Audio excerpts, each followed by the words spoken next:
முதல்ல அதிமுகல வந்து 9 பேர் பூத் கமிட்டின்னு போட்டாங்க, தனித்தனியா போட்டோ ஓட்டுனாங்க. அப்புறம் 9 பேர்த்தையும் ஒன்னா வச்சு போட்டோ ஓட்டுனாங்க, விட்டுங்கன்னாங்க. அது அவங்களால சக்சஸ் பண்ண முடியல. திமுகவினர் வீடு வீடாக சென்று ஆள் சேர்ப்பதாக கூறிய முன்னாள் முதல்வர் எடப்பாடி பழனிசாமி அவர்களுக்கு முன்னாள் அமைச்சர் செந்தில் பாலாஜி பதிலடி கொடுத்துள்ளார். உறுப்பினர் சேர்க்கையில் அவரிடத்துல கேட்டு சேரக்கூடியவர்களை சேர்த்தோம் என்ற நிலையை உருவாக்கும் நேற்று எடுத்து சொல்லியிருக்கோம். தொடர்ந்து எடப்பாடி பழனிசாமி சம்பந்தமா விமர்சிச்சுட்டே இருக்காரு.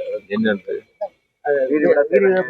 கேக்குறாங்க. இல்ல உறுப்பினர் இல்ல ஒரு நிமிஷம் சார். உறுப்பினர் சேர்க்கைங்கிறது விடுவிடா தான் போகணும். உட்கார்ந்த இடத்துல வந்து நீங்க வாங்கன்னு சொன்னா அது எப்படி சரியா இருக்குன்னு கேக்குறாங்க.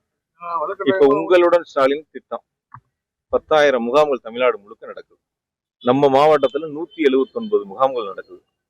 தமிழ்நாடு முழுவதும் தன்னார்வலர்களை நியமித்து அரசினுடைய என்னென்ன துறைகள் மூலியமா எத்தனை வகையான பயனடையலாங்கிறத தன்னார்வலர்கள் மூலமா வீடு வாரியாக சென்று துண்டு பிரசுரங்கள் கொடுக்குறாங்க. நோட்டீஸ் அச்சடிக்கப்பட்டதை முகாம் எங்க நடக்குது, என்னென்ன துறைகள் அதுல கலந்துக்கிறாங்க, என்ன மாதிரியான மனுக்கள் கொடுக்கலாம், என்ன மாதிரியான உத்தரவுகளை பெறலாங்கிறது வீடு வாரியா கொண்டு போய் சேர்த்துறாங்க. அப்ப அதனுடைய நோக்கம் என்ன? வீடு வாரியா போய் அரசனுடைய திட்டங்களை சொல்லுவது எங்களுடைய கடமை. நாங்க செஞ்சதை நெஞ்ச நிமிர்த்தி சாதனைகளை போய் மக்களிடத்துல சொல்றோம். மக்கள் எங்களுக்கு வரவேற்பு கொடுக்குறாங்க. ஓட்டு கேட்க போகும்போது வீடு வீடா தானே போறோம். வாக்கு சேகரிக்கும் போது என்ன பண்றோம்? வீடு வீடா தானே போறோம். அவங்க வீடு வீடா போக மாட்டாங்களான்னு கேட்குறாங்க. அவங்க உறுப்பினர் சேர்க்கையான முயற்சி எடுத்தாங்க, அது தோல்வி அடைஞ்சிருச்சு.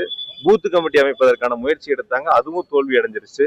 முதல்ல அதிமுகல வந்து 9 பேர் பூத்து கமிட்டின்னு போட்டாங்க, தனித்தனியா போட்டோ ஓட்டுனாங்க. அப்புறம் 9 பேர்த்தையும் ஒன்னா வச்சு போட்டோ ஓட்டுனாங்க, விட்டுங்கன்னாங்க. அது அவங்களால சக்சஸ் பண்ண முடியல. அதுதான் சில நேரங்களில் செய்திகள்லாம் கூட வந்துச்சு. கரூர் மாவட்டத்துல வந்து வாக்குவாதங்கள் நடைபெற்றதுன்னா தகவல் பார்த்துக்கிட்டோம். நீங்களும் பார்த்தீங்க, நம்மளும் பார்த்தோம். அவங்களால முடியல, அதனால ஏதாவது குறை சொல்லணுமே அப்படிங்கிறதுக்காக சொல்றாங்க. எங்களுடைய நோக்கம், தலைவருடைய இலக்கு, தலைவருடைய உத்தரவை நாங்கள் மிக சிறப்பாக நிறைவேற்றி கொண்டிருக்கோம். மொத்தம் வந்து நம்ம 3 லட்சத்தை கடந்துட்டோம். இப்ப அதுல வந்து மொத்தம் 3 லட்சம் கடந்திருக்கோம். முதல்ல 4 தொகுதியும் சேர்த்து 3 லட்சத்தை கடந்திருக்கிறோம் நேற்று.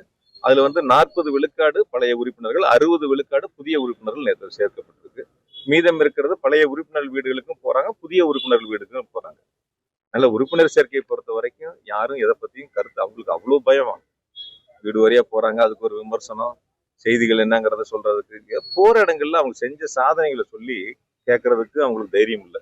ஏதாவது செஞ்ச நீ ஒண்ணு சொல்லுங்க, கரூர்ல ஏதாவது ஒண்ணு செஞ்சோன்னு சொல்லுங்க. ஏதாவது ஒரு திட்டத்தை போன 5 வருஷத்துல கொண்டு வந்தாங்க.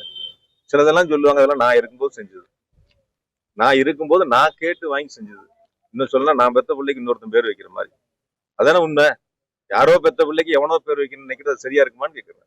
நீ என்ன செஞ்சீங்கன்னா நான் கேட்கிறேன். இன்ன வரைக்கும் கூட்டத்திலையும் கேட்கும்போது தான் கேட்கிறேன். 5 வருஷம் நீங்க பொறுப்புல இருந்தீங்களே, என்ன செஞ்சீங்க? கொரோனா காலத்துல மக்களுக்கு பாமாயில கொடுத்தீங்க, கெட்டு போன பாமாயில கொடுத்தீங்க. அது ஒண்ணுதான் நீங்க செஞ்சது. மக்களை தூக்கி சாக்கடையில் வீசினாங்க. சொல்லும் போது மேடைகளுக்கு சொல்லக்கூடிய பேச்சுக்களும், ஒரு நிகழ்வுல சொல்லக்கூடிய பேச்சுக்களும், செஞ்ச சாதனைகளை சொல்லி மக்களிடத்தில் வாக்கு சேகரிப்பதுதான் ஒரு அரசியல் கட்சியினுடைய மக்களை சந்திப்பதற்கான ஒரு பயணமா இருக்கு. எதையுமே செய்யாம மக்களை சந்திக்கின்ற பொழுது ஆளுங்கட்சியின் மீது விமர்சனங்களை வைப்பது என்பது அவர்களுடைய இயலாமையை காட்டுகிறது. அரசு முதலமைச்சர்களை பொறுத்தவரை ஒரு சிறு குறைகள் வந்தாலும் கூட, ஒரு சிறு தேவைகள் ஏற்பட்டாலும் கூட உடனுக்குடன் அதை கவனித்து